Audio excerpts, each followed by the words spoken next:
Hello there. I'm Scotty. You're not. Uh, and we are on Pick 10, 90s to number 4. 4? Yeah, it's number 4. Ace Ventura, Pet Detective. Um, this uh, came out in the year of Carrie, 1994. And by that I mean 1994 was the year for Jim Carrey. Ace Ventura, Pet Detective, Dumb and Dumber, which I'm also going to be covering, and The Mask, which I've already covered. So, yeah, it was truly the year of Carrey. This was the year that Jim Carrey, not Drew Carey, Jim Carrey hit big with hits, with these big movies. Uh, so I haven't rewatched Dumb and Dumber in a while. This might be my least favorite of the three. I love The Mask. Dumb and Dumber is good. This might be my least favorite of the three. Watching it this time. Now, I found myself watching the sequel way more than this. Just because they always played the sequel on TV all the time. You know what I mean? It was always that one, not this one. And so every time I rewatch this, I forget that it's about a football team, the Dolphins, the Miami Dolphins, that he's investigating the disappearance of the mascot, which is a dolphin, and then Dan Marino was kidnapped. And so I always forget that. I also forget that Courtney Cox is in this. It goes over my head every time. Because my views of this movie are few and far between. Like I said, I've watched the second one. Second one is one of those movies that if it's on TV, I'll just put it on in the background. I love it. I like that movie. Okay, but because of that, because I watched that one most of the time, I haven't watched this one that much. So what is the story? The story is Ace Ventura is a pet detective who is tasked with trying to find the missing Miami Dolphin mascot, which is a dolphin. All the while being pushed away by police chief Lois Einhorn, and he gets caught in a murder investigation and a kidnapping of Dan Marino and has to solve the crime. Let me put this for you. If Jim Carrey was not playing this role, this movie would be significantly short. Very short. I would say 75% of this movie is Jim Carrey just doing nonsense. Prancing around in a tutu, spilling out bullshit from his mouth, or doing like weird, goofy stuff, laughing, and like there's barely any point in this film in which the character of Ace Ventura is serious. Like he's solving a serious crime here, but at least 80% of the time he is full on crazy, goofy, wacko weirdo. Not to say it doesn't work, but I can see why some people would watch this and be annoyed by it. There were times that I was like, okay, dial it down a little bit. He's going a little too over. He's almost in Will Ferrell territory as to the loudness that he makes in this film. However, unlike Will Ferrell, I think he has a better comedic timing, and I think that the loudness works for him to a point. I feel like this would be the only movie that I have that complaint, because I've seen other Jim Carrey movies and he is great with his performances. I don't know which one was filmed first, but if this was filmed first, I could see the issue, and then he does the other two and he's a little more subdued. He's learned a level of which to operate on, so I could see that, but I don't know. He's a little bit too much in this movie. To balance with that, you have Courtney Cox, who, while not in the film too much, I'd say she's in like half of the film. And not like she's only in half the film. I mean, she's spread out, but it's only half the runtime, maybe if even. She's all right as this. I don't know, what is she, like an agent for the Miami Dolphins or something? We actually have Dan Marino playing Dan Marino. He shows up at the end. Kind of little cameo thing. He gets kidnapped. And then we got to talk about Sean Young. the would-be Catwoman.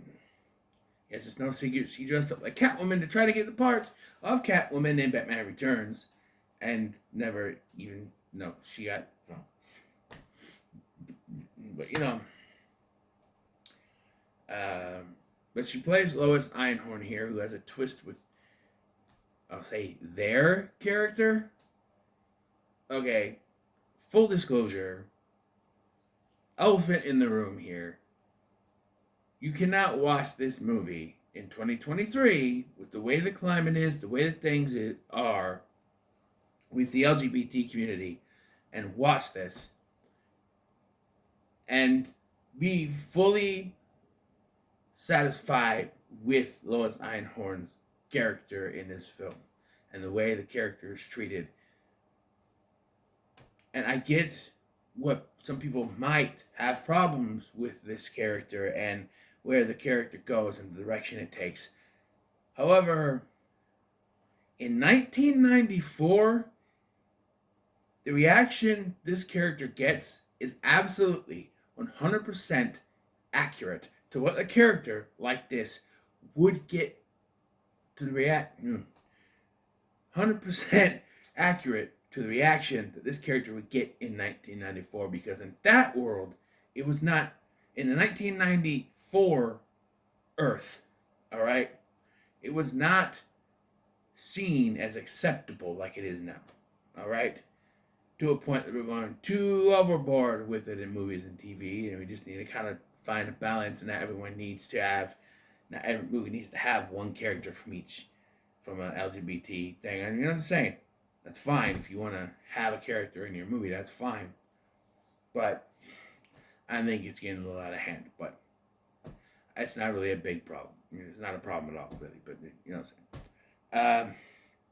So we haven't figured out the big twist is that so Ace Ventura tracks down who he thinks is the culprit, a former kicker for the Miami Dolphins called Ray Finkel, who fucked up and caused the Dolphins to lose the Super Bowl that year that it happened.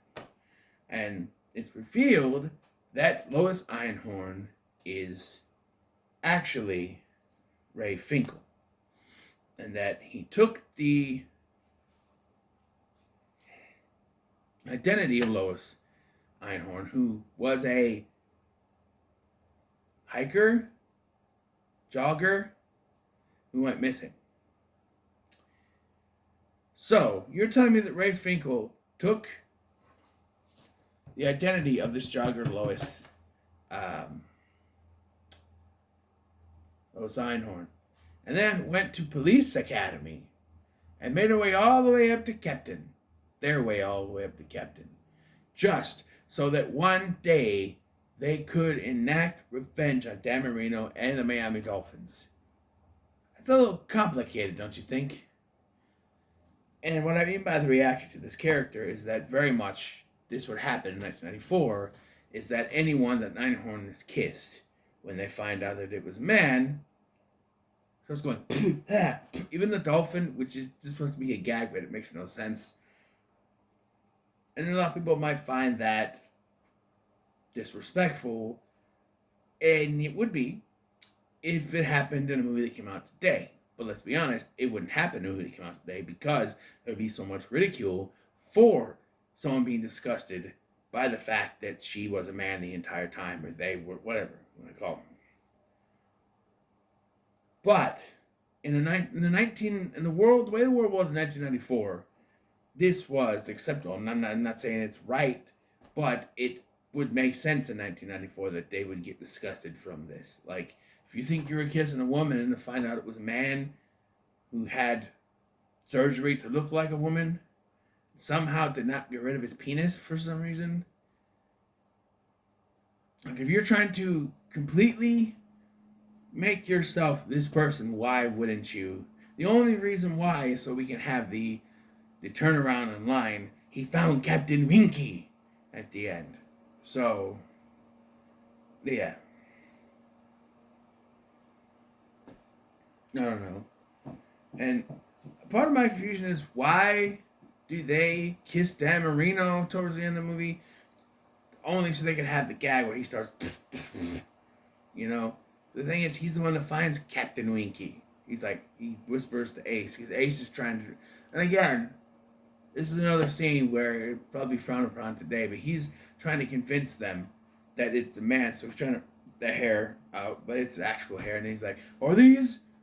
And, you know, you don't see tits, but, you know, you see cleavage and stuff, and it's like, okay, but what about this? And then you don't see, but obviously they're standing so that it looks like they're tucked in. Now that I think about it, maybe the one reason why he didn't get rid of Captain Winky is because it was probably a big one if he was able to fold it all the way back under past his butt cheeks and it still sticks out. Probably got a pretty big sack too if the nuts are hanging on that side too. I don't know if we would actually do that. I know mine won't. Moving on. But yeah, that's probably where ridicule may come with this movie, is that scene and that reveal and the way people react. But 1994, it was fine. You know, it was a different climate, it was a different world back then. You know. But yeah, overall this movie is good. But there are parts that feel like they're kind of unnecessary. Like, there's a whole scene where he goes to a mental clinic to find out about Ray Finkel. He has a friend in the police, Tone Locke's character, right? Why doesn't he say, hey, I need your help investigating this. I know Einhorn will have my ass, your ass, if we get caught, but I need your help. He ends up being the cop that helps him at the end anyway, so why can't he help him earlier? And it's not, yeah, I need the file on Ray Finkel. You know, that sort of thing. Instead of having him go through there and investigate. And then he ends up going to Finkel's house and seeing the room that his parents are there. I don't know. Those things you could have cut and just had, like, him working with his cop friend this time. Would have worked better. You could have cut. Like, this movie, let's look at the runtime here, shall we?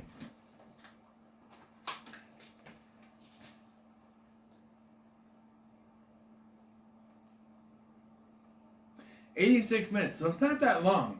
But there is a lot of stuff that you could have taken out and added some kind of other scene to it. I don't know.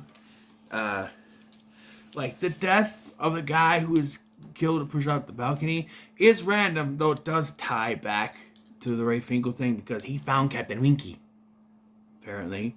But it is random. Also, the scene where they go to that party, and I think that's where we get the, he must be the Monopoly guy. But, like, no, because he says his name is Tom Ace there, so I don't know. Maybe that's in the second one, I don't know. But he's there, and it only serves to point that the orange shard he found in the tank is connected to the Super Bowl ring. He's figured it out, or the championship ring of the Miami Dolphins of a certain year. So yeah, I don't know. And also, Udo Kier is really old. He's not really old, but he's old in this. So how long ago was this championship game? Gang, I think if you got plastic surgery, Ray Finkel could make himself look younger. Like it, how old was Sean Young? Let's say 35? My age, maybe 40? I don't know.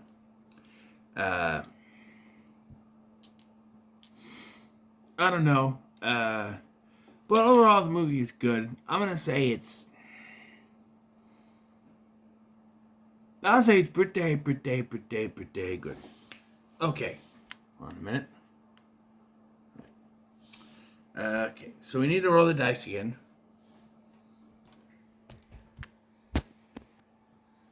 One dice now. We're down to only 6. So a 2.